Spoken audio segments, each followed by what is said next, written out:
Hello, happy Pride! Happy Pride! How are you guys? I'm good. How are you guys? Happy Pride. It's June, finally. But pride with no pride, right? There's literally glitter all over my house right now. Like, I'm a hot mess. And I don't typically drink it's 9:15 for us, as you know, Adrian.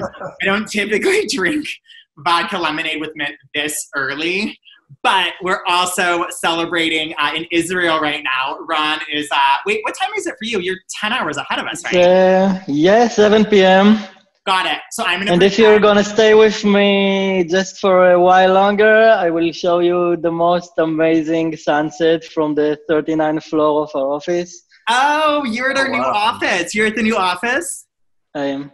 Oh my gosh. I think we can hang out for a sunset. What are you thinking, Adrian? Sounds good. I'm down. So I'm going to pretend that it's not 9 o'clock. Adrian, don't tell the people team. We're going to pretend it's 7 o'clock and that we're in Israel. And that's why it's Israel time right now. That's why it's okay to have vodka at 9:17 in the morning. Perfect. Well, you guys, I am so thankful to have both of you here. Would love it if you could just maybe do a quick intro of yourself and what you do for Gong, where you're located, and also the pronouns that you prefer. So my name is Adrian Castro. I am a recruiter with Gong. So work very closely with Eric on the people team. I have been with Gong for 4 months this month, and I'm located in the San Francisco office. And what pronouns do you prefer, Adrian? He, him, his, yeah. Perfect. Thank you. Now over to you, Ron. Hi. So my name is Ron Ruder. I am a front-end developer at Gong. I've been at Gong for more than 3 years now. The 20th employee and the third gay one, I think. So right from the start. And I'm married with 2 kids. Been with my husband for 20 years now. My oldest girl is 10 and my youngest son just turned 4. Amazing. And you're in Israel though, correct? I am in Israel. Perfect. However, I know that you used to live in Boston also, right? You and your family were in Boston for a while? Yeah, so we've been in Boston for 6 years. So my first daughter was born when I was in Boston. My second is toward our coming back to Israel. And I got married. Both my kids were born in Canada using the same surrogate. And we got married in Toronto. So we're all over the place. All over the place. World travelers. I'm so excited to chat with you about some of the stuff that you just shared. I'm curious though, first question to you, Ron. You've literally been all over the place, right? You've lived in America. You had your first child in Boston, as you said, and now you also are back in Israel with your family. What are some of the differences that you've experienced within like the LGBTQ plus community from a US perspective versus an Israeli perspective? Can you walk us through sort of your own experience with the differences? Yeah, sure. So, the political situation, I think, is quite similar in between Israel and the States, also in terms of gay rights. And, it's progressing in both states. When I moved to the States, so I've been gay and I've been immigrant, so I don't know if a lot of gays in the States are aware of the problems immigrants have. So we moved to the States in 2010. Obama was president. He also, I believe, at the time had both houses of Congress. But the federal government did not recognize gay marriage still. So my husband was on a J1 visa, which is a student visa. If we were a straight couple, I would get a J2 visa, which will allow me to work, but I couldn't get that. So I really took me a lot of time to find a sponsor for a visa in the States. So for almost a year, I kept working for the Israeli company I used to work at. My taxes, I had to file separately, the federal taxes separately, and Massachusetts taxes as a married couple, because Massachusetts did recognize gay marriage. So this changed now because the Supreme Court in the States ruled out DOMA, and now the federal government does recognize gay marriage. So both in Israel and in the States, the progression is made mostly through Supreme Court's rules and not through the parliament legislation. It's still illegal right now though, in Israel, correct? To get married for gay marriage. It's not legal. Yeah. So we don't have civil marriage in Israel. Gays can't get married in Israel. We had to travel to Toronto to get married. So Israel do recognize our marriage, but we can't get married in Israel. Yeah. Which is sucks. It sucks, really. That definitely sucks. It sucks that you weren't able to also work in the States because we at that time weren't able to recognize you and your husband as the partnership that you are. Adrian, I'm curious, you're also married. Can you walk us through some of what your experience was like? Because I know that you also had to go through some legal paperwork based on immigration status. Will you give us some insights into that? Yeah. So I met my partner 5 years ago. He was here on a work visa. He's Australian, so work had brought him here. And we got married it'll be 2 years in October.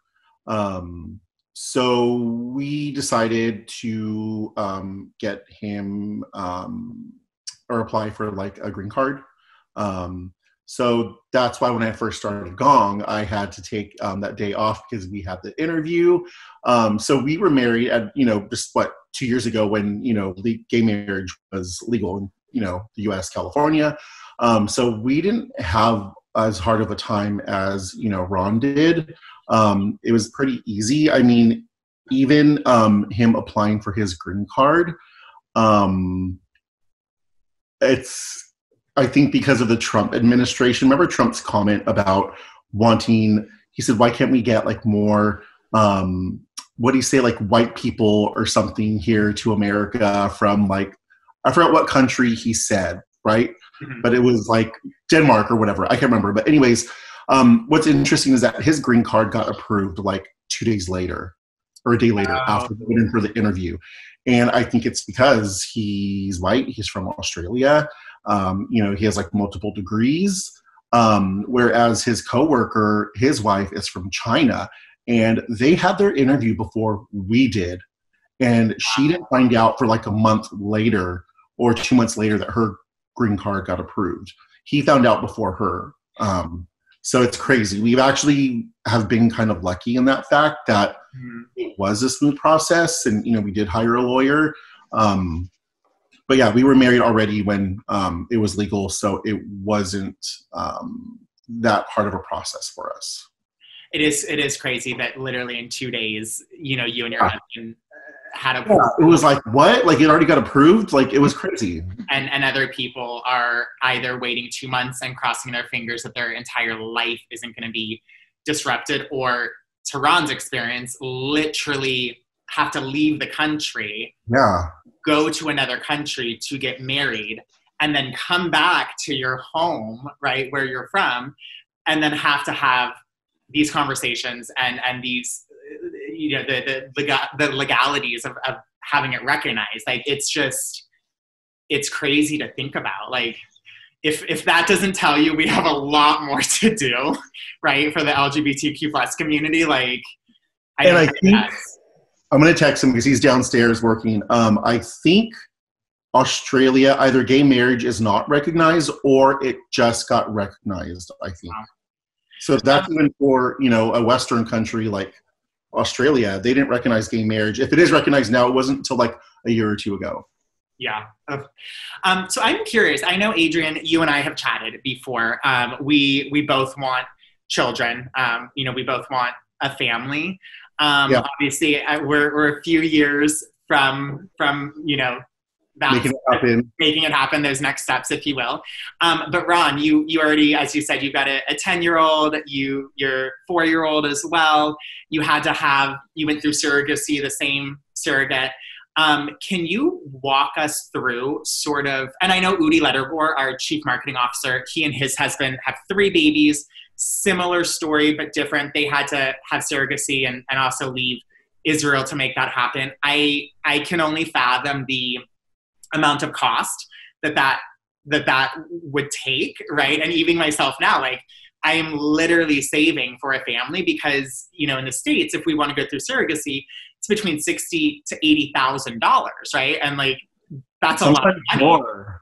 Or more. I saw a website, it was up to $100,000. It's crazy. So literally, like, I have a savings and I just funnel money for like my family fund because I want babies one day, right? But Ron, can you walk us through your experience of like just what it was like to get a surrogate, like what the conversations you had to have, like, can you share that with us? Yeah. So, yeah, other than surrogacy is expensive. There is no doubt about it. You should plan for at least $100,000. But kids are expensive too. Just, we lived in Boston. My daughter used to go to daycare for 5 years, $3,000 a month. So that's $150 just for the daycare, $150,000 just for the daycare. So surrogacy is expensive. Raising a kid is even more expensive. So think very well before you dive into that. Oh no, it's a non-negotiable for me and Adrian. I want children. Surrogacy really is so complicated. It's not just expensive. It's complicated legally and morally and medically and in every aspect you can think of. When you say morally, what do you mean? Obviously, legally, I understand. Financially, for sure. When you say morally, like, what do you mean? I mean, and I've been considering it a lot, and I'm very fine with it. But I've been accused. I've been accused a lot of exploiting women. That we are like a rich white couple, and we take advantage of some poor women who have no other choice but to sell us her body and have our kids. So there are a lot of people who think that this is so ignorant. And Adrian, jump in, please. Let's just make this a very fluid conversation. This is so ignorant on my part because I never even thought about that component. Like, what I think about is I want a family. Everybody else can have a family, right? Straight people can, obviously some people have complications and that's very painful for them as well. And they have to go through outside resources if they do want a family, but I want a family. And so I never thought, and I'm going to give my babies so much love and we're going to have so much fun, right? With our family. And it never even crossed my mind that in wanting what so many other people have privilege and access to, right? That some people would think it were morally wrong and that I would be taking advantage of a woman's body or maybe their financial situation. And yeah, it is expensive and I'm white, so I get that. There are some privileges I have and I work for Gong, right? But I work so hard and I literally put money away every single paycheck so that I can have this family. And for somebody to come at me and say that it's morally wrong, that I want a husband, right? And I want a home and I want babies that are going to give back, positively to the world. Like it just blows my mind a little bit. Like it just makes me really sad. I never thought about that. I think it kind of depends on what surrogate you use. So I've seen in doing my research, there are surrogates in India, right? It's cheaper there. They take these women, it's voluntary, voluntarily they do it themselves. They decide they want to do this. They're secluded in this like kind of like these big dorm, like houses where, if they do have families, they can come visit them, but they're stuck there for 9 months. They get the care they need. A lot of ladies end up, they do it because they need to buy a house or they want to buy a car for their husband so they can be a taxi driver. So it's hard because I get it. They are very impoverished. And there's also, I saw an article recently on CNN, and in Ukraine, they're doing the same thing there too. So a lot of Western, people are coming, having these surrogates carry their babies. And I don't know, I guess, it's hard because I don't find it morally wrong, but I could be wrong because of course, we want kids, we want to have a family, and we're paying these people. I don't know. But I want to ask you a question because this is all about perception. This is about stereotypes, right? This is obviously there's so much nuance to this conversation. What is, what isn't morally wrong? We could all day talk about that, and we will all bring a different understanding and perception. I want to throw this out there though. Straight people all the time use surrogacy as well because maybe the man I don't know the medical terms, but has a low sperm count, or the woman has a hard time carrying to term, right? Or whatever other reasons. There's a ton of heteronormative people that also use surrogacy. I would be so fascinated to understand what people's perception of morally wrong for a straight couple using surrogacy looks like against a gay couple using surrogacy for a family. Because I think that there'd be quite a contrast. And that's just my opinion. Definitely gay couple are held to a higher standards. And a lot of the people, that are making this accusation are feminist women who are jump to protect the surrogates, and they are much more tolerant towards other women than toward the men. I think it's at least the surrogacy I did and all the people I know who use surrogacy, I'm 100% sure about the morality issue, but it's not something you can take for granted. It's something that, you need to work on, to think of the surrogate too, and to make sure that this process is good for her as well. Of course. And like I said, both my kids were, carried by the same surrogate. And actually she approached us a few years after my daughter was born. She approached us and said she wants to do it again. And if we were interested, because she felt so comfortable with us, and she would like to do it with us again. That's amazing. So, that made me feel 100% sure that we did the right thing, and this process was good for her too. Of course. Her name is Christina. We keep in touch with her. And her family. She's married and have 2 daughters of her own. And she's a great woman, and we love her, and we love her family. Oh. Adrian and I were like, can we have her number? Yeah, I think she's done, but I'm sure. We're like, hey, what's up? Well, Adrian, you and I can start a group chat. Right. And when I was looking, I on the website I was looking, they told me, or they stated that it was cheaper to do 2 at one time rather than. One of my friends just had a baby with his partner and said the same thing, that you could more or less do twins because obviously with the genetics, there's a lot that we can, and again, this is, I'm sure, such a controversial conversation, but you can do twins, obviously, genetically with the surrogate, and it's actually cheaper. I don't mean this to sound disrespectful. It's like a buy one, get one free. And I'm all about that discount. I want 2 kids anyways. Might as well just get them at the same time. We want our own. So it's okay, you take those fertilized eggs, you insert them, and you pregnate the woman, and they carry the twins. There's 2 embryos in there. What if we just split the cost? Why don't you have another chat with Udi? You might change your mind. So Adrian, talk to your husband. Maybe we do twins and we split the cost and we just each take one. Joking, obviously joking. Everybody, I promise. I just want to do two at one time because I feel like I don't want to have to like, do you have like one kid, then they're like 4 years old or 5, whatever. Then you decide you want another baby, and then it's like start the whole baby process again. Like for us, it'll just be 2, and I'd rather just have 2 and knock it out and get it over and done with, and not have to do it again. So I have two other questions. One of them is I'd love to steer this, and again, this is just going to be a very opinionated and possibly controversial question. And I don't necessarily think there's a right or a wrong. I think everyone's going to bring their own experience to the table.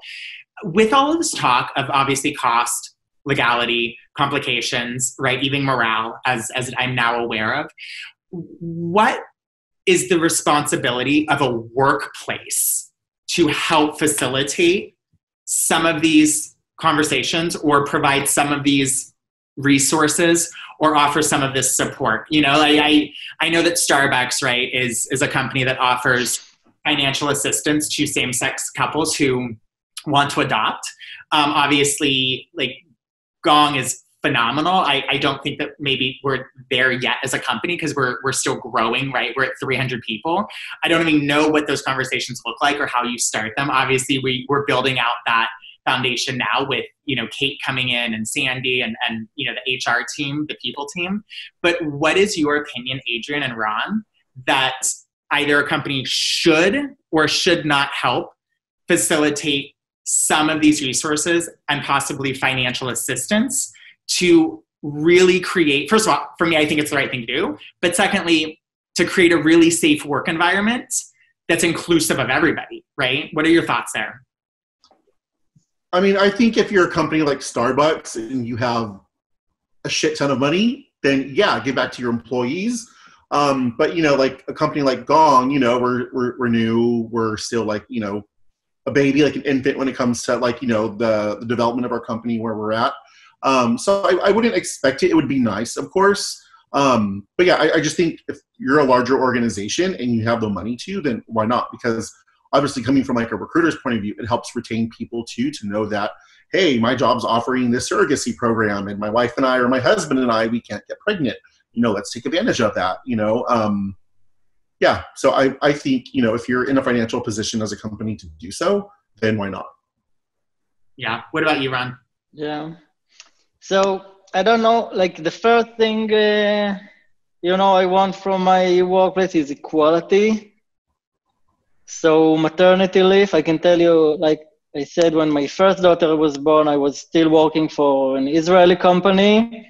So I got 3 months paid maternity leave, just like any other female employee who would give birth.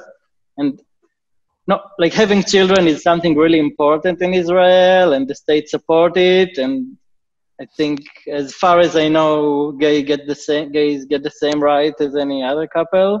Mm. My second son was born when I was in Boston. I got no maternity leave, and there was like this arrangement. Like my company told us, like what they tell women is, you know, you can file a claim with your health insurance. After giving birth, they will pay like for, I don't know, 1 month. That doesn't work for me. I didn't give birth. My health insurance will not cover that. So, you know, so I went to my bosses and I explained to them, I don't have enough, you know, enough vacation days, and I'm going to take now a couple of months vacation. I want it to be at least partially paid. I ended up writing an email to the CEO. And then my boss, eventually they gave me like a partially paid vacation, but then my boss kept, every time I said something, my boss was like, so why don't you write a letter to the CEO about it? That's awful. That's the fact that you had to literally fight to get partial payment to be with your husband and your brand new baby.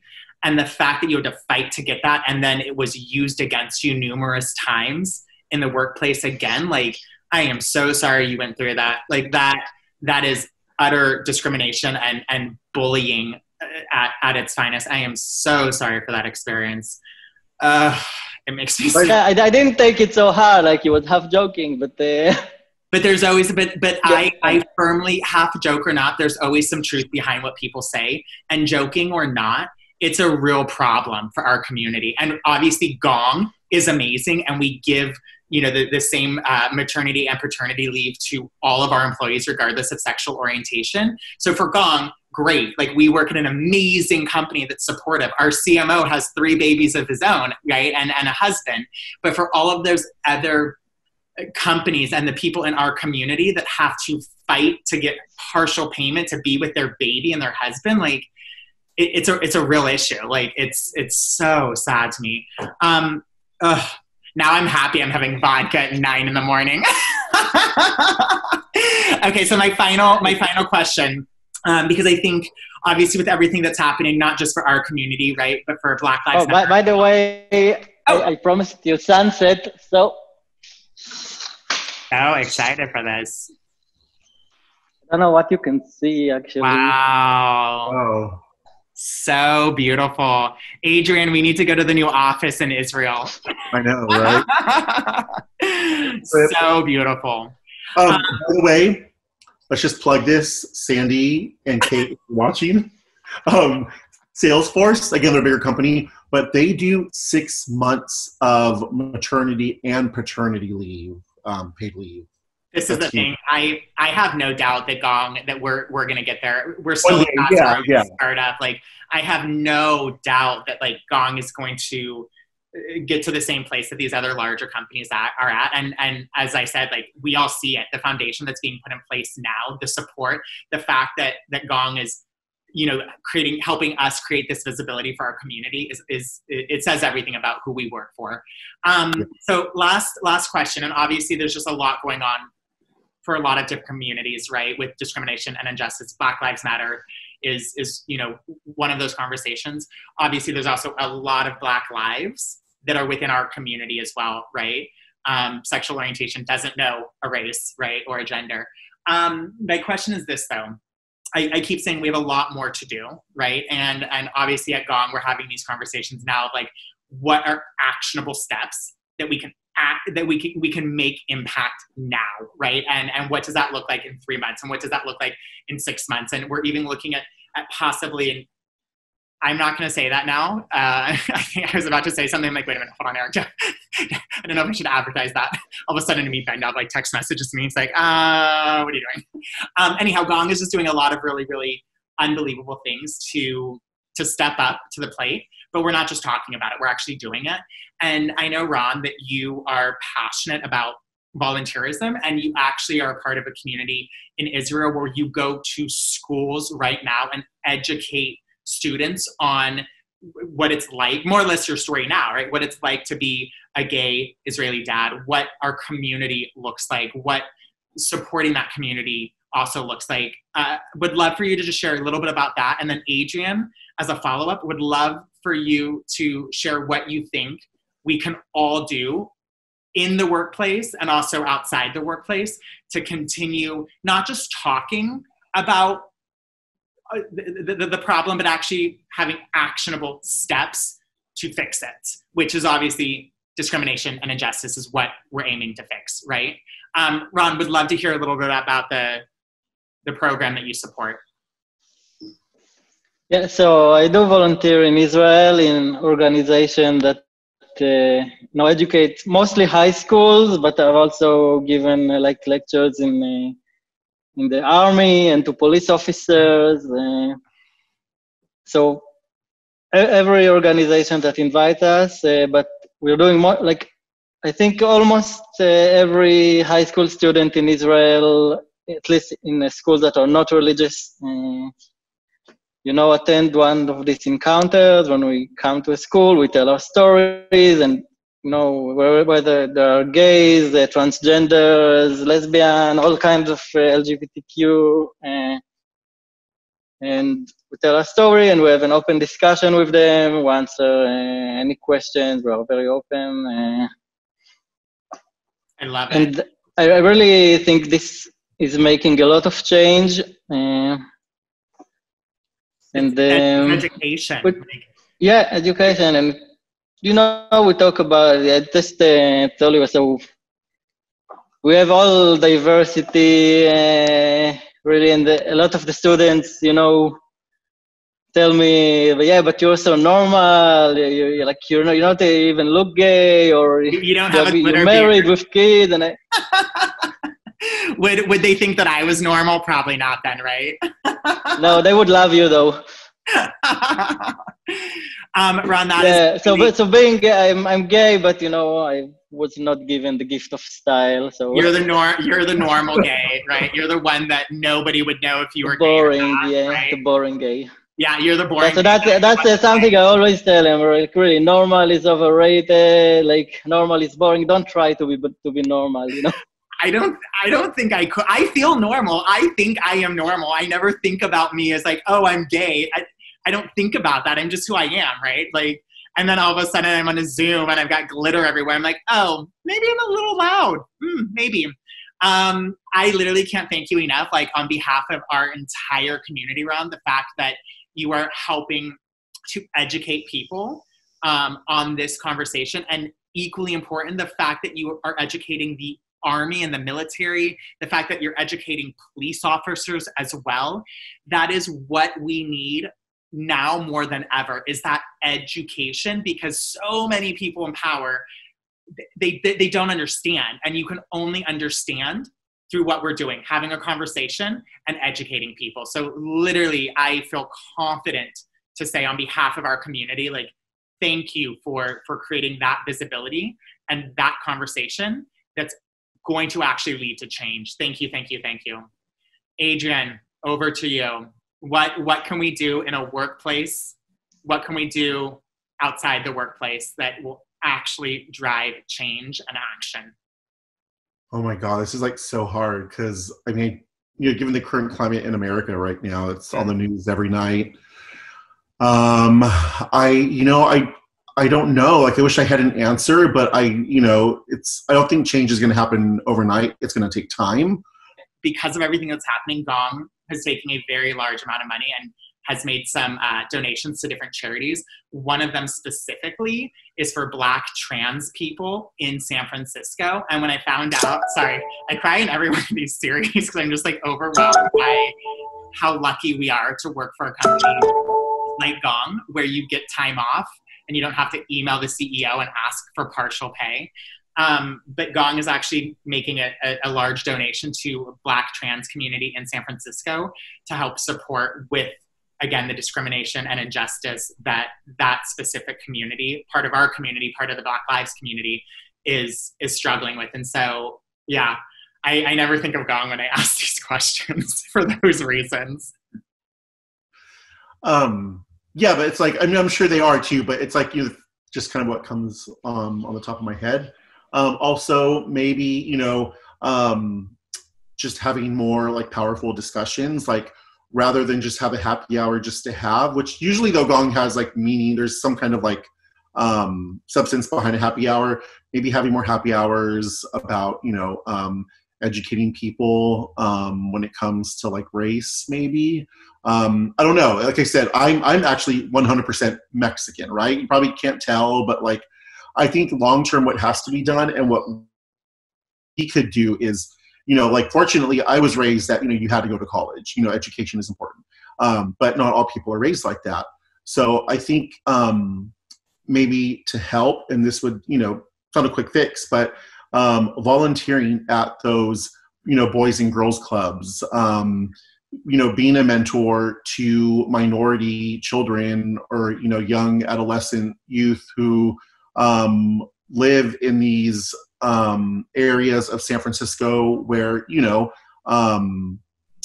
they need more kind of, guidance. They need a mentor, and educating them on, working for a tech company and going to college and, getting a degree, and going out to these neighborhoods like, the Mission and Hunters Point, where, you have a lower kind of socioeconomic, status, and just being a mentor to those, young kids and youth and helping, steer them in the right direction. I think that ultimately will, make an impact, and they'll want to go out there, go to college, and better themselves. For sure, for sure. I love it. Let's make that an action item. Let's you and I offline start looking into some different organizations that we can partner with. Obviously, I have act now, right, as one of the operating principles, right? Beg for forgiveness, don't ask for permission.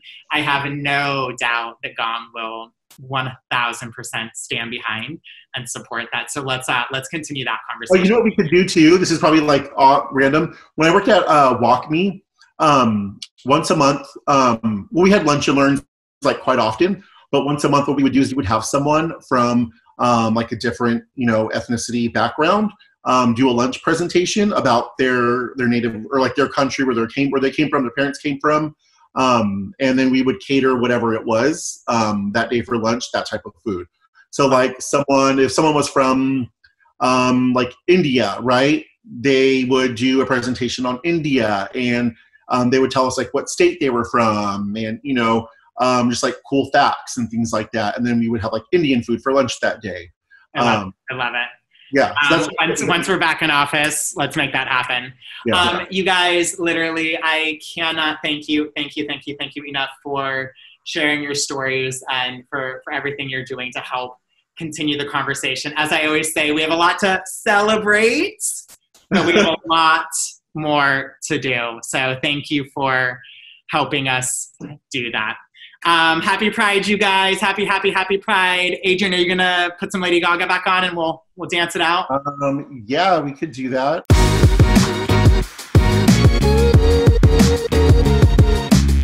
Hi, Eric. So happy Pride. Happy Pride.